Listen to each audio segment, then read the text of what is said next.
প্রিয় শিক্ষার্থীরা, আশা করি সবাই ভালো আছো। প্রিয় শিক্ষার্থী, আজকে আলোচনা করব পার্সন নিয়ে। কারণ পার্সন যদি তুমি ভালো করে না জানো এবং আয়ত্তে না থাকে, তাহলে কিন্তু তুমি ন্যারেশন এবং ভয়েস চেঞ্জে ভুল করবে, এবং এটাই স্বাভাবিক। তাই ন্যারেশন এবং ভয়েস চেঞ্জ নির্ভুলভাবে করতে হলে তোমাকে পার্সন সম্পর্কে খুবই ভালোভাবে ধারণা থাকতে হবে। কারণ আমরা জানি ন্যারেশনে পার্সন চেঞ্জ বা প্রনাউন চেঞ্জ করা প্রয়োজন, এবং ভয়েস চেঞ্জও পার্সনগুলোর একটা ব্যবহার থাকে। তো সুতরাং চলো শুরু করা যাক।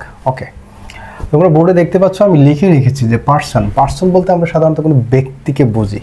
তবে আমরা গ্রামাটিক্যাল ভাষায় যদি বলতে চাই যে পার্সনটা আসলে কি, তাহলে তোমরা এভাবে মনে রাখবে যে যখন কোনো সেন্টেন্সে কোনো নাউন অথবা প্রনাউন কোনো ব্যক্তি বা প্রাণীকে অথবা কোনো বস্তুকে নির্দেশ করে, তখন তাকে বলা হয় পার্সন। অর্থাৎ যেই সেন্টেন্সে নাউন অথবা প্রনাউন দ্বারা কোনো নাউন অথবা প্রনাউন দ্বারা কোনো প্রাণী, বস্তু বা ব্যক্তিকে বোঝায়, সেই সকল প্রাণী, ব্যক্তি বা বস্তুগুলো হলো পার্সন। ওকে, তো ডেফিনেশন তোমরা বই থেকে পাবে এবং বই থেকে শিখে নেবে। এবার আসি আমি একটু পার্সনের ক্লাসিফিকেশন এবং কোনটা কোন পার্সন সেগুলো আইডেন্টিফাই করার কিছু টেকনিক নিয়ে তোমাদের আলোচনা করি। ওকে, তো পার্সন মূলত এটাকে 3 ভাগে ভাগ করা যায়। তাহলে পার্সন হলো 3 টাইপস। পার্সন হলো 3 টাইপস। যে পার্সন হলো 3 প্রকার। 1 নম্বর ফার্স্ট পার্সন, যাকে আমরা উত্তম পুরুষ বলি। 2 নম্বর সেকেন্ড পার্সন, যাকে আমরা মধ্যম পুরুষ বলি। এবং 3 নম্বর হলো থার্ড পার্সন, যাকে আমরা নাম পুরুষ বলি। এখন তো আমরা সবাই পার্সন চিনলাম যে পার্সন 3 প্রকার: first person, second person, third person. এখন বিষয়টা হচ্ছে, এটা ক্লাস 3 থেকে ধরে একদম 12 পর্যন্ত সবাই জানে পার্সন 3 প্রকার, কিন্তু কোনটা কোন পার্সন সেটা আইডেন্টিফাই করতে গিয়ে ভুল করে ফেলে। যে একটা কথা প্রবাদ যেটা চলে যে আমি তুমি ছাড়া ভবে আছে যারা, বাকি সবাই থার্ড পার্সন। আসলে এই কথাগুলো না শুনতেই ভালো দেখায়, কিন্তু এগুলো দিয়ে তুমি পার্সন আইডেন্টিফাই করতে পারবে না। তো পার্সন আইডেন্টিফাই করতে হলে পার্সনগুলোকে ইন্ডিভিজুয়ালি তোমাকে জানতে হবে, চিনতে হবে। ওকে, তাহলে আমি লিখে দিচ্ছি, তোমরা চাইলে খাতায় নোট করে নিতে পারো অথবা ভিডিওটা বারবার দেখে মুখস্থ করে নিতে পারো। ওকে, এই ফার্স্ট পার্সনগুলো হলো আই, উই, আওয়ার, আওয়ার্স, তারপর হলো আস, মি, মাই, মাইন,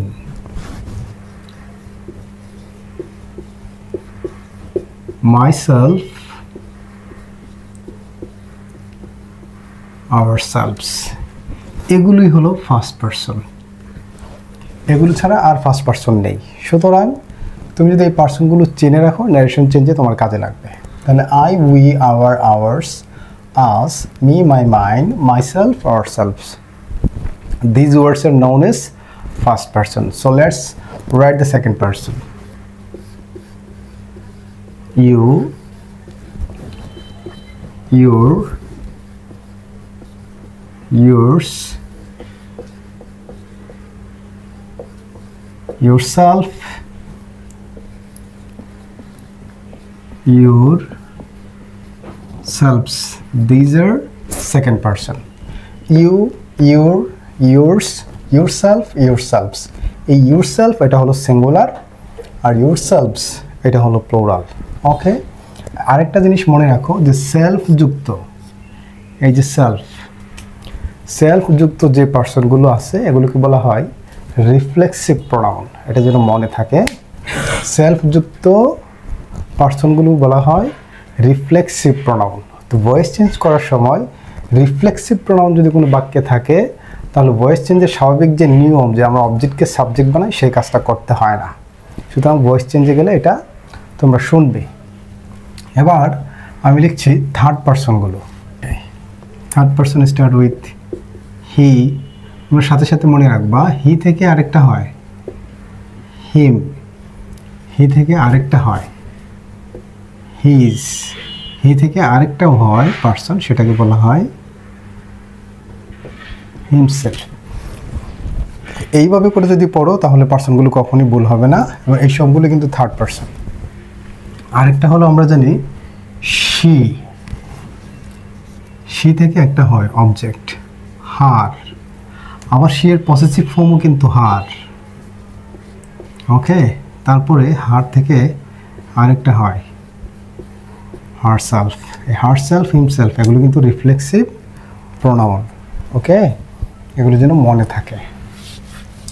তারপর আমি সবগুলো লিখে দিচ্ছি, যার বাইরে আর কোনো পার্সন নেই। তারপর হলো ইট, ইট থেকে আরেকটা হয়, ইটের অবজেক্ট ইট, ইটের পসেসিভ ফর্ম হলো ইটস, এটা থেকে আরেকটা হয় ইটসেলফ। ওকে, তারপর আমি লিখছি দেই, দে থেকে একটা হয়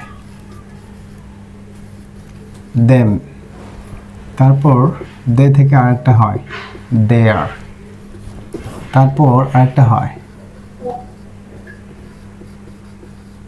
themselves। ওকে, এই তো পার্সনগুলো, আর কিন্তু নেই। এবং সকল নাম, যেমন চেয়ার, টেবল, যে কোনো নাম, যেমন আমার নাম হতে পারে, অথবা লাইট, বোর্ড, ফ্যান, রহিম, করিম, ইটিসি। এই ওয়ার্ডগুলো হলো থার্ড পারসন। আরেকটা জিনিস মনে রাখো, এই যে আমি পার্সনগুলো পড়ালাম না, এই যে হিজ, এই যে হার, এই যে ইটস, এই যে দেয়ার, এগুলোকে বলা হয় পসেসিভ। এগুলো মূলত পসেসিভ অ্যাডজেক্টিভ। যখন কোনো সেন্টেন্সে হিজ, হার, ইটস এবং দেয়ার দেখবে, ওই সেন্টেন্সে হিজ, হার, ইটস, দেয়ারের পরে সাথে সাথে যে ওয়ার্ডটা থাকবে সেটা অবশ্যই নাউন থাকবে। এবং হিজ, হার, ইটস, দেয়ার এগুলো অ্যাডজেক্টিভ, এগুলোকে বলা হয় possessive adjective. Thank you very much. তোমরা সবাই পার্সনটা খুবই ভালো করে আয়ত্ত করে নেবে, তাহলে ভয়েস চেঞ্জ এবং ন্যারেশনের ক্ষেত্রে তোমার যে জটিলতাটা পড়তে হয় সেটা ঠিক হয়ে যাবে।